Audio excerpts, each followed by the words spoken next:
Kami, CGT Angkatan 11 Kabupaten Lampung Utara, akan melakukan demonstrasi kontekstual Modul 2.3 Coaching dalam Supervisi Akademik yang terdiri dari pengamat, coach, dan coaching. Bersama saya, Fauzia Kartika dari SMA Negeri 1 Bukit Kemuning. Saya Arini dari SD Negeri 2 Bukit Kemuning. Dan saya Reka Marliana dari SD Negeri 2 Bukit Kemuning. Selamat menyaksikan. Assalamualaikum Bu Arini. Waalaikumsalam Bu Zia. Gimana kabar Ibu? Alhamdulillah Bu. Sehat ya? Sehat. Alhamdulillah. Hari ini Ibu akan melaksanakan coaching, benar? Ya, benar Bu. Bersama siapa? Bersama Ibu Reka Bu. Oh, dengan Ibu Reka ya. Nah, kehadiran saya di sini, Bu, saya akan memberikan dukungan terhadap sesi coaching ini nanti yang akan Ibu laksanakan. Maka dari itu saya akan mengamati proses coaching ini nanti berjalannya seperti apa. Sudah siap, Bu? Insya Allah siap Bu. Insya Allah siap ya. Nanti bersama Bu Reka bisa melakukan diskusi lebih baik lagi ya. Nah, sebelum kita mulai proses coaching ini, saya akan menyampaikan beberapa hal dan saya tanyakan juga nanti. Nah, hal ini yang akan saya sampaikan mengenai alur percakapan yang akan Ibu lakukan nanti, bagaimana spesifiknya seperti apa agar Ibu nanti tidak merasa kebingungan dan kesulitan. Jadi sudah ada kerangkanya. Nah, pertama-tama saya akan menjelaskan tentang rubrik penilaian dari coaching yang akan Ibu lakukan nanti. Ada beberapa poin.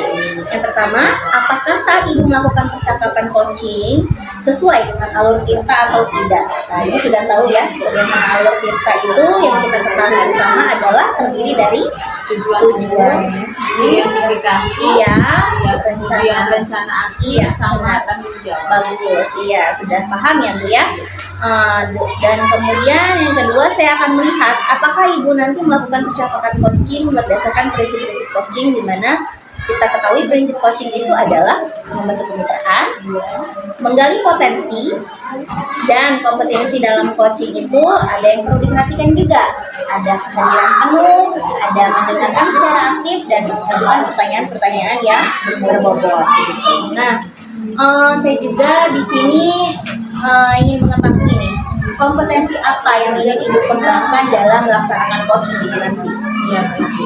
Seperti yang Ibu jelaskan tadi, bahwa kompetensi prinsip coaching ya Bu, saya di sini akan memberikan kehadiran penuh, kemudian memberikan pertanyaan yang berbobot, ya. Satu lagi, saya akan memberikan pertanyaan-pertanyaan terbuka kepada coach saya. Iya, benar sekali Bu. Dan secara spesifiknya, yang bagian mana tuh yang mau Ibu kembangkan lebih dulu? Yang dari tiga itu ya Bu? Iya, yang dari Mungkin ketiga saya ini. nanti akan mendengarkan lebih aktif dan memberikan pertanyaan-pertanyaan terbuka. Bagus sekali Bu.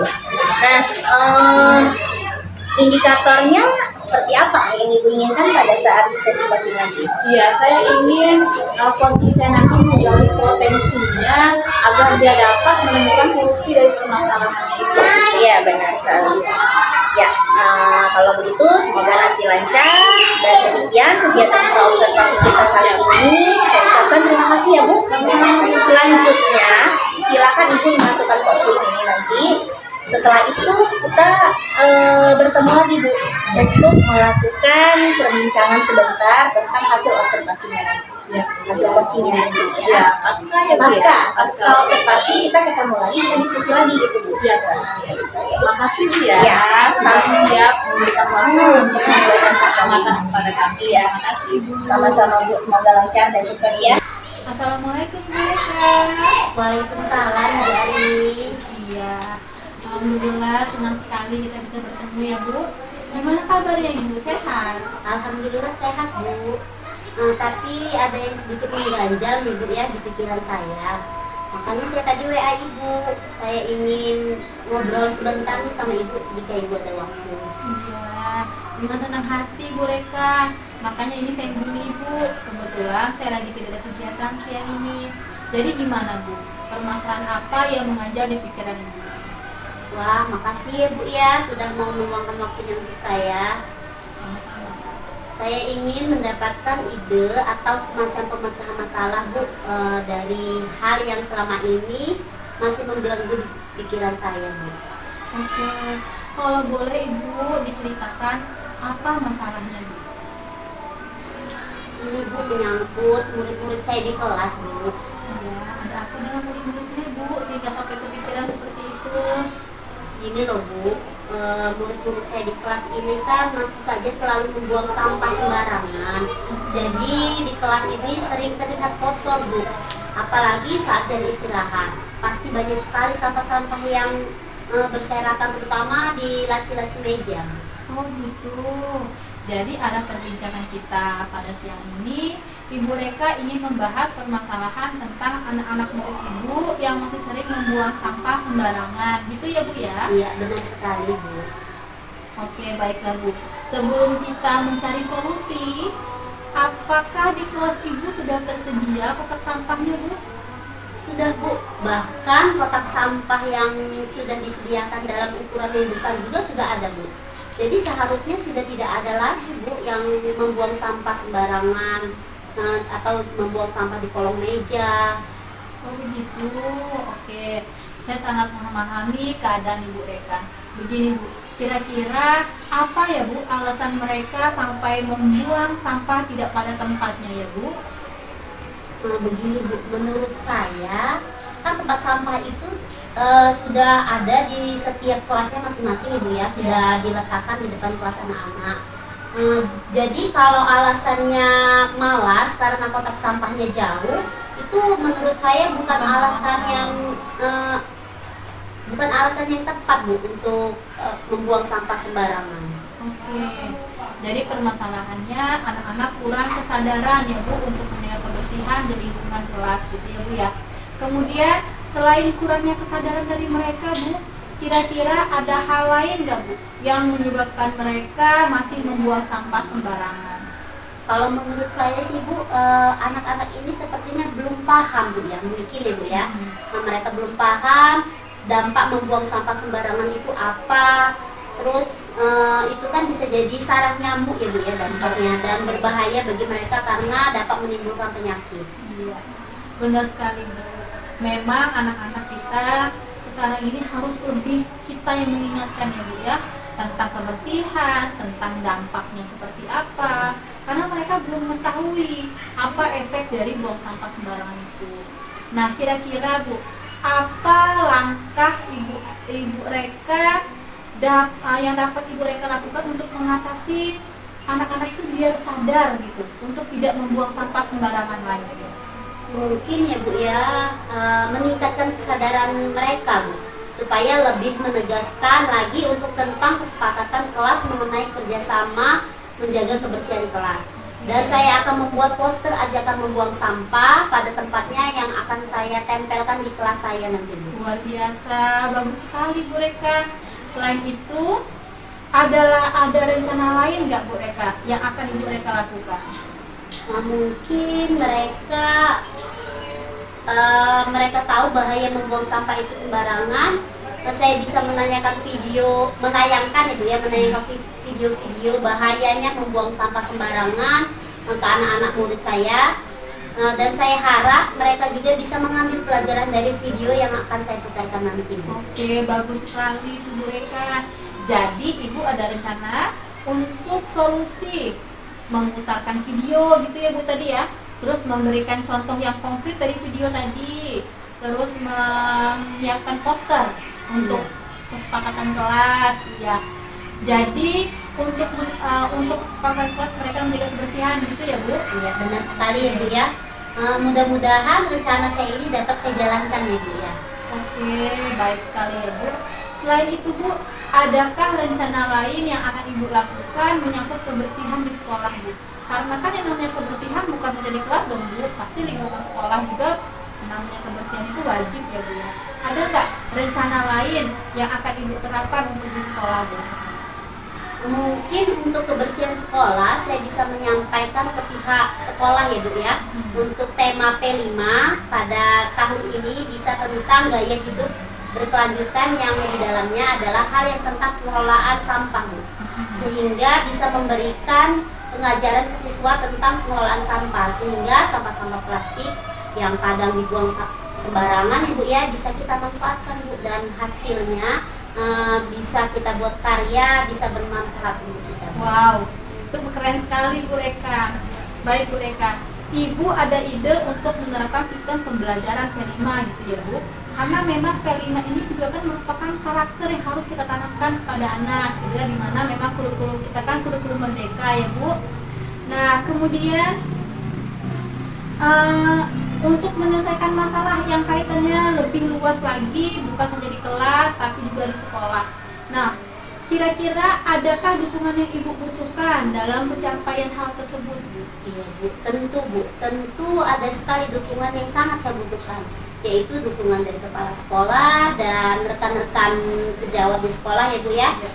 Karena ini menyangkut program sekolah, yang tidak kalah pentingnya adalah dukungan yang sangat penting untuk kita berkolaborasi dan bekerja sama dengan warga sekolah kita ini Bu. Oke, baik sekali rencananya Bu. Jadi Ibu akan melibatkan semua warga sekolah gitu ya kira-kira ya Bu ya? Ya. Baik Bu, kira-kira kapan rencana Ibu akan Ibu laksanakan? Secepatnya Bu. Untuk kelas saya akan saya sampaikan secepatnya, mungkin besok ya Bu. Saya nanti malam sudah bisa mulai mencari beberapa video tentang pentingnya menjaga kebersihan di lingkungan. Jadi besok setelah kegiatan senam pagi Bu ya, saya akan kumpulkan anak-anak saya untuk menonton video tersebut dan akan mengaitkan dengan kesepakatan kelas. Sambil berjalan waktu saya akan membuat poster menjaga kebersihan di lingkungan Bu.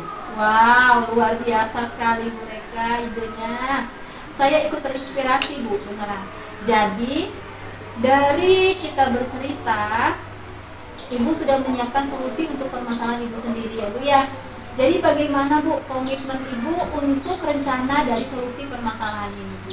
Iya Bu, saya harus memiliki komitmen yang penuh ya Bu ya. Saya juga akan konsisten untuk meningkatkan murid-murid saya melalui video ini, meningkatkan kesepakatan kelas, dan bagi yang melanggar mungkin bisa saya ingatkan melalui segitiga restitusi. Dan untuk kegiatan P5 tadi, saya akan ikut aktif dalam kegiatan perencanaannya sampai pelaksanaannya selesai Bu. Oke, baiklah Bu. Solusi dari permasalahan Ibu sudah Ibu dapatkan ya Bu. Gimana Bu perasaan Ibu sekarang? Apa masih resah Bu? Wah, alhamdulillah Bu, saya merasa lega sekarang. Ternyata dengan bercerita kepada Ibu, saya telah mendapatkan solusinya Bu dari permasalahan yang saya hadapi.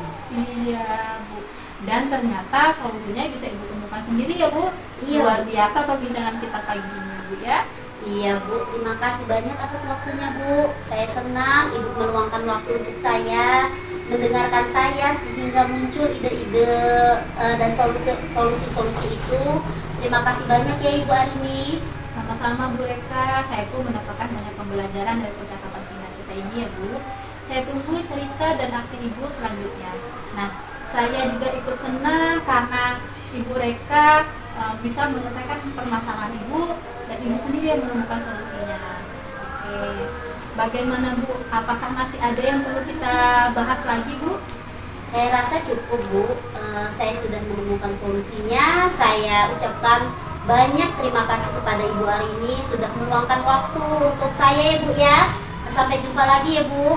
Oke, sama-sama Ibu Reka. Saya tunggu aksi nyatanya ya Bu, cerita selanjutnya. Iya. Oke, baiklah. Saya akhiri. Wassalamualaikum warahmatullahi wabarakatuh. Waalaikumsalam warahmatullahi wabarakatuh. Wah, luar biasa sekali nih Bu. Alhamdulillah, tadi berjalan lancar ya Bu. Alhamdulillah Bu, Iya. berjalan bagus. Apa nih perasaan Ibu setelah observasi tadi? Iya, setelah saya melakukan Coaching ya? melakukan coaching tadi, saya merasa bahwa perasaan saya apa ya Bu, lebih tenang lah ya, karena apa yang saya laksanakan, apa yang saya lakukan tadi sesuai dengan kompetensi coaching. Iya. Dimana yang kita bilang di awal tadi bahwa saya harus menggunakan alur cerita. Iya. Terus saya juga prinsip-prinsip coaching tadi saya lakukan, dimana saya tadi memberikan pertanyaan-pertanyaan yang berbobot, Iya, kemudian saya mendengarkan secara aktif gitu, dan kehadiran penuh Iya, gitu, atau benar. prinsip. Iya. Nah, kalau kita merujuk pada indikator ketercapaian ya, yang Ibu Arini harapkan pada kompetensi coaching ini apa nih yang sudah Ibu lakukan tadi? Iya, sesuai dengan kompetensi tadi ya Bu, bahwa saya sudah dapat menggali potensi Koci untuk dapat menemukan solusi dari permasalahannya. Baik, berarti sudah tercapai ya. Alhamdulillah, Bu. Alhamdulillah. Indikator pengembangan yang Ibu harapkan sudah tercapai.